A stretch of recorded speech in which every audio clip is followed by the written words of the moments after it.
Hello student, good morning. आज बहुत अच्छा दिन है। आज हम आपको 12th क्लास सीबीएसई बोर्ड के केमिस्ट्री के सिलेबस के बारे में बताने जा रहे हैं। इस सिलेबस में सीबीएसई बोर्ड ने बहुत सारे चैप्टर हटा दिए हैं, लेकिन 10 चैप्टर जो कि मेन चैप्टर माने जाते हैं, जो नीट में भी आते हैं, आईआईटी में भी आते हैं, एक ऐसे पैटर्न के साथ आ रहे हैं जिसमें आपके MCQ, assertion and reasoning base के, केस स्टडी बेस के और short answer type and long answer type के क्वेश्चन आंसर आपके बोर्ड के एग्जाम में आएंगे। तो चलिए हम स्टार्ट करते हैं, आपको सिलेबस बताते हैं, बाकी चीज़ें बाद में करेंगे। बस थोड़ा सा एक लाइन आप लोगों के लिए, ला पिला दे साफिया पैमाना पैमाने के बाद, बात मतलब की करूँगा होश में आने के बाद। अभी तो मैं केवल आपको सिलेबस बता रहा हूँ। आपके इस बोर्ड के सिलेबस में जो पहला चैप्टर है वो है आपका सॉल्यूशन।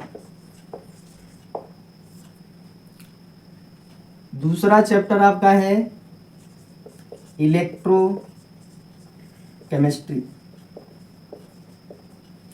तीसरा चैप्टर है आपका केमिकल काइनेटिक्स।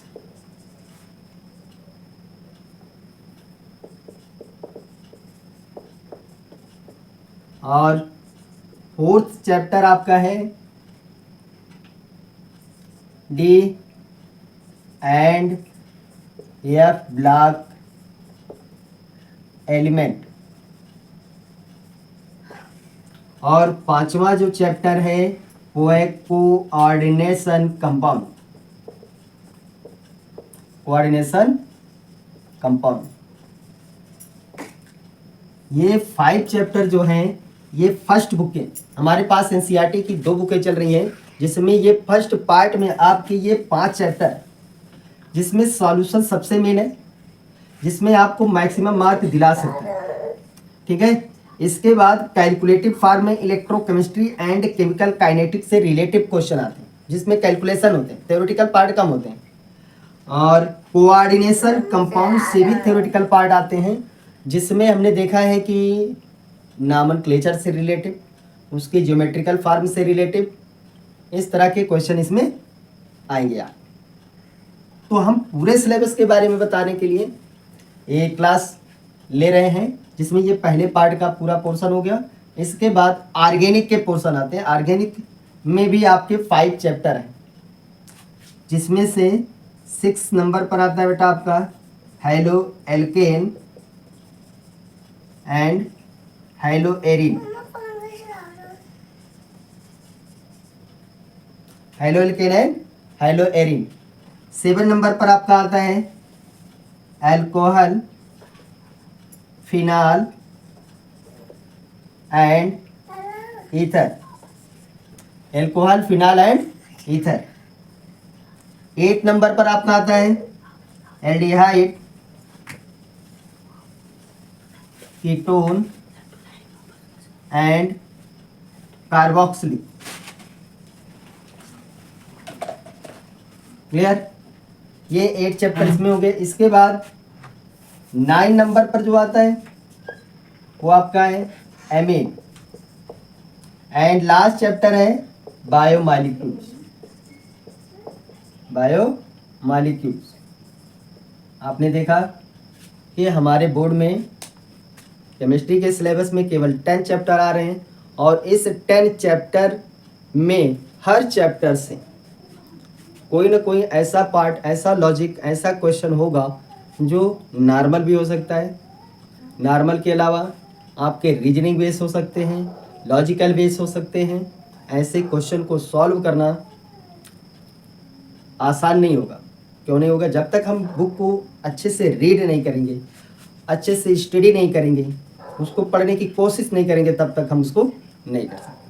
इसके लिए ज़रूरी है कि हम बुक को अच्छे से रीड करें, उसके हर टर्म को समझें, हर फैक्टर को समझें और उसमें कौन कौन से कॉन्सेप्ट अप्लाई किए जा सकते हैं, कौन कौन से रीजनिंग बन सकते हैं, कौन सा लॉजिक लग सकता है, इंटर रिलेशन कैसे हो सकता है, इन सब के बारे में जब तक हम प्रैक्टिस नहीं करेंगे तब तक बोर्ड में अच्छे मार्क नहीं ला सकते।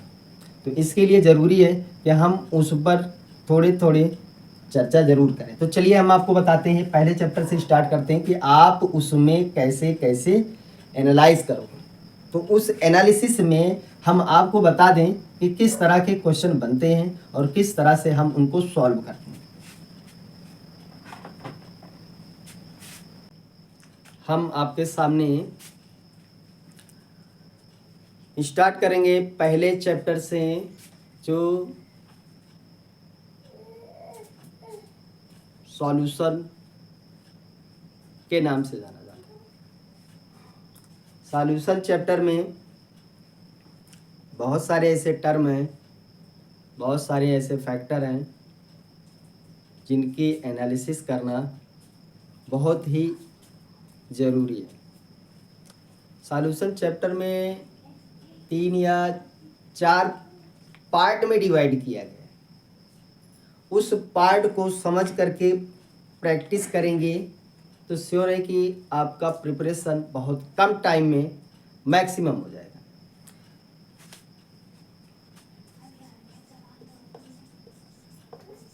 सॉल्यूशन चैप्टर को बेटा 4 पार्ट में डिवाइड किया गया। पहला तो है बेटा जो आपका कंसंट्रेशन बेस्ड, कंसंट्रेशन के बेस्ड पर होगा। दूसरा सॉल्युबिलिटी बेस्ड,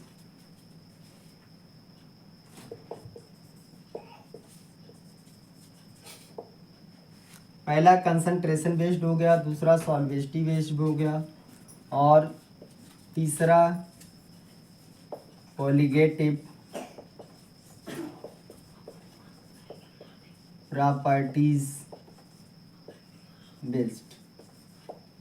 3 पार्ट मिले आपको। पहला किस पर? कंसंट्रेशन बेस्ड हो गया, दूसरा किस पर हो गया? सॉल्युबिलिटी बेस्ड हो गया और तीसरा जो हो गया बेटा आपका कॉलिगेटिव प्रॉपर्टीज बेस्ड हो गया। तो अब चौथा कौन सा है? 3 पार्ट में डिवाइड था, तीनों पार्ट में हमने ले लिया। तो ये तो केवल एक जनरल फॉर्म है जिसमें हम कैलकुलेशन का पार्ट अप्लाई करते हैं, चाहे वो कंसंट्रेशन हो, चाहे सॉल्युबिलिटी हो, चाहे कॉलिगेटिव प्रॉपर्टीज हो। लेकिन कुछ कॉन्सेप्ट अलग से हैं जो ओवरऑल को मिला करके किया जाता है। जैसे आपने लिया बेटा एजियोट्रोप, ठीक है, ये अलग से कॉन्सेप्ट में नहीं है उसी में, लेकिन ये कॉन्सेप्ट है जो कि एक्स्ट्रा पूछे जाते हैं और इनका टर्म जरूरी नहीं है कि डायरेक्ट आए, हम उसकी डिफिनीशन लिख दें, उसकी कंडीशन लिख दें तो ये अप्लाई हो जाए। नो, इसके बेसिस पर क्वेश्चन बनते हैं। और दूसरा बेटा आपका ऑस्मोटिक प्रेशर, ऑस्मोटिक प्रेशर, और ये ऑस्मोसिस, ऑस्मोटिक प्रेशर, ऑस्मोटिक की कंडीशन, इनसे रिलेटेड क्वेश्चन आएंगे।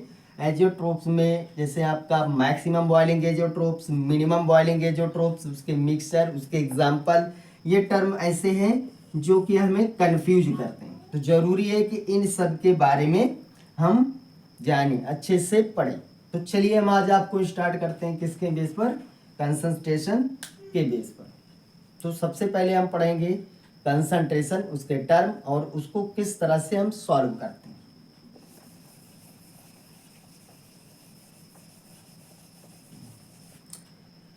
कंसंट्रेशन में सबसे पहले आता है हमारा परसेंटेज, यानी कि percentage of solution, percentage of solution. तो जब भी हम परसेंटेज कैलकुलेट करेंगे किसी भी सॉल्यूशन का, तो उसमें एक ही बार में मान के चलिएगा बेटा कि चाहे वो मास हो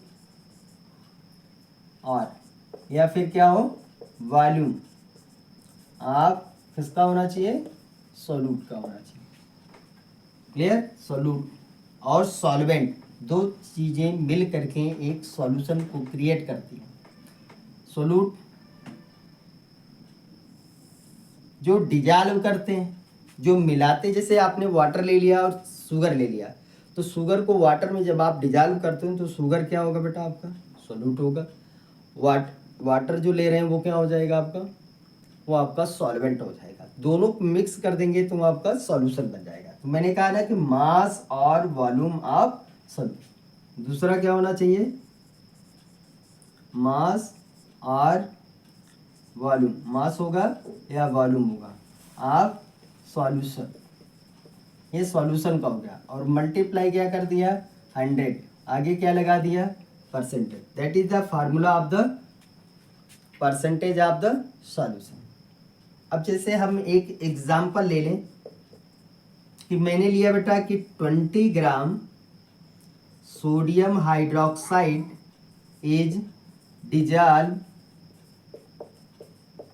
in 20 gram sodium hydroxide is dissolve in 200 gram of water solution.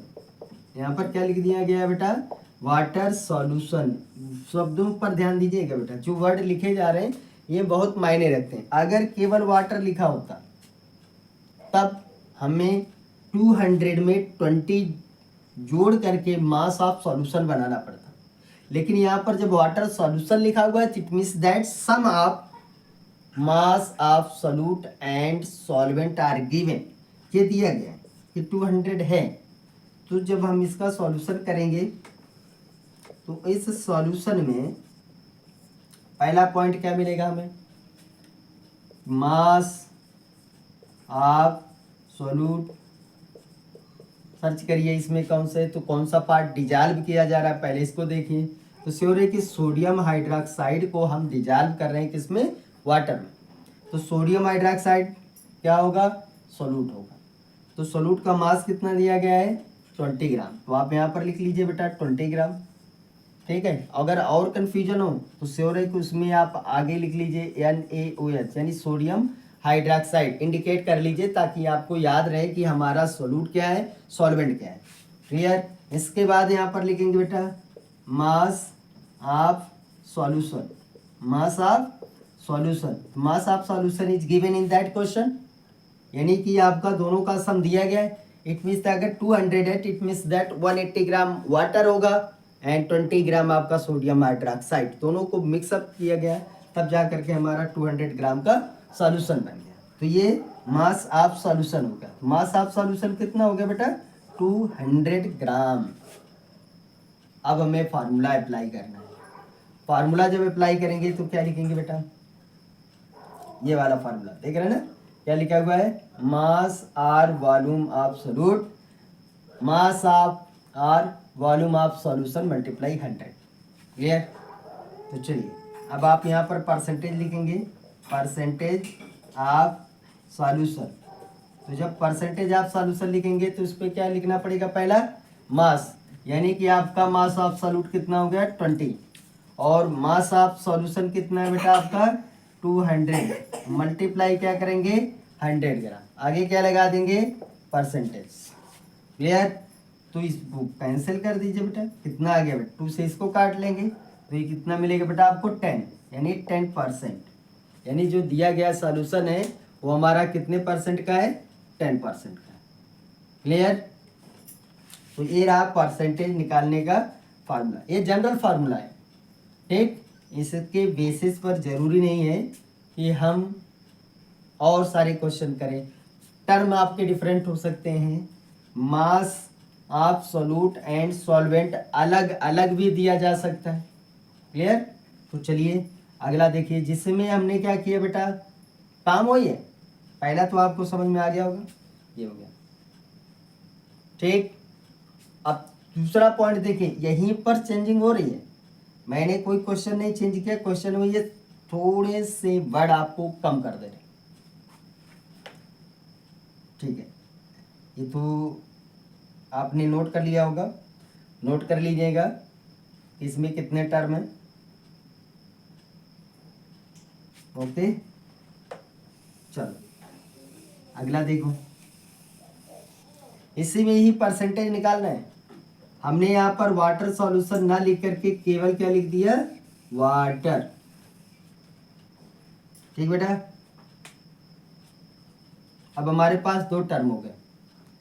पहला क्या हो गया, 200 ग्राम सोडियम हाइड्रोक्साइड, ये सोलूट है, 200 ग्राम ऑफ वाटर, तो ये 20 ग्राम सोडियम हाइड्रोक्साइड हो गया, 200 ग्राम ऑफ वाटर हो गया। ठीक, अब यहाँ पर देखिए मास ऑफ सोलूट कितना है, 20 ग्राम। अब अगला क्या हो गया बेटा, mass of solvent, mass of solvent कितना हो गया, 200 ग्राम। अब अगला क्या है बेटा, मास ऑफ सॉल्यूशन। अब हम सॉल्यूशन निकालेंगे बेटा, तो सोलूट प्लस सॉल्वेंट का मास दोनों का सम जो होगा वो आपका कहलाएगा बेटा आपका मास ऑफ सॉल्यूशन 220 ग्राम। अब ध्यान दीजिए, अब अगर हमें परसेंटेज निकालना होगा तो जो मास ऑफ सॉल्यूशन लेंगे वो कितना आएगा, 220 ग्राम आएगा। तो अगला जो फैक्टर होगा उसको हम इस पर अप्लाई करेंगे। तो यहाँ पर लिखेंगे बेटा परसेंटेज ऑफ सॉल्यूशन। अगला क्या हो गया, परसेंटेज ऑफ सॉल्यूशन। तो सबसे पहले क्या लिखेंगे, mass of solute. Mass of solute कितना था बेटा, 20 ग्राम। और मास ऑफ सॉल्यूशन कितना हो गया, अब 200 नहीं है क्योंकि अलग अलग हो गया, तो अब इसमें कितना हो गया बेटा, 220 ग्राम। ठीक, तो 220 ग्राम आगे क्या कर देंगे, मल्टीप्लाई 100, फिर परसेंटेज का साइन लगा। तो अब हमें क्या करना बेटा, इसको ऐसे काट दो। क्लियर, हमारे पास कितना हो गया, 200/2 हम अगर इसको 2 से काट दें तो कितना मिलेगा, 100/11।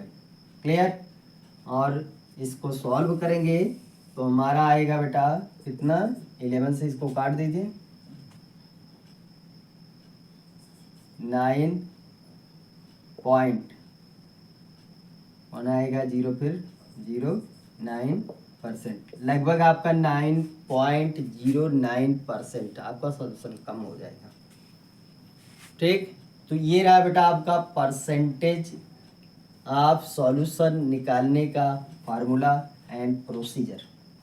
तो चलिए हम आपको अगली क्लास में, ये तो परसेंटेज का रहा, अगली क्लास में आपको हम अगले टर्म के बारे में बताएंगे जिसमें मोल फ्रैक्शन ये टर्म होगा, दूसरा टर्म होगा मोलैरिटी। मोलैलिटी ये ऐसे फैक्टर हैं जो ऑलरेडी कंटिन्यूअस बार बार आते रहते हैं। तो इन टर्म के बारे में हम अगली क्लास में डिस्कस करेंगे। और अभी तो मैंने जनरल चीज़ें आपको बताई हैं, इस जनरल चीज़ों से रिलेटिव क्लास के लिए आप लोग मेरे चैनल को सब्सक्राइब करते रहिए, कोशिश करिए लाइक भी कर दीजिए, और याद रखिएगा हम आपको बहुत अच्छे अच्छे पॉइंट बताएंगे, इसमें भी बताएंगे, मोल फ्रैक्शन में भी बताएंगे, मोलैरिटी में भी बताएंगे, और क्वेश्चन को कैसे कैप्चर करना है, कैसे अंडरस्टैंड करना है और कैसे सॉल्व करना है, इसके सारे मेथड आपको हम बताते रहेंगे। तो प्लीज़ हमारे इस चैनल को आप लोग सब्सक्राइब करिए, लाइक करिए और बेल आइकन पर क्लिक भी कर दीजिए कि जैसे भी हमारा वीडियो आपके पास जाता है आपको तुरंत पता चल जाए। ठीक, बोर्ड की प्रिपरेशन चल रही है, फिर भी मैं कोशिश करके ये वीडियो डालने की कोशिश करता हूँ, छोटे छोटे वीडियो भी डाल रहे हैं एक एक टॉपिक के ऊपर। तो आप लोग उसको देखते रहिए, रीड करते रहिए, ताकि आपको पता चलता रहे कि उस टर्म को कैसे सॉल्व करना है। अभी मैं छोटे छोटे वीडियो दे रहा हूँ, कुछ समय के बाद मैं आपको लॉन्ग वीडियो दूंगा। लॉन्ग वीडियो का मतलब हो गया कि आपको पर्टिकुलर क्लास से रिलेटेड 1 आवर 2 आवर की भी वीडियो आपको मिलेगी, जिसमें सारे कोर्स को आप लोग उसको अच्छे से रीड करोगे और पढ़ोगे। तो चलते हैं, विदा लेते हैं। धन्यवाद, नमस्कार।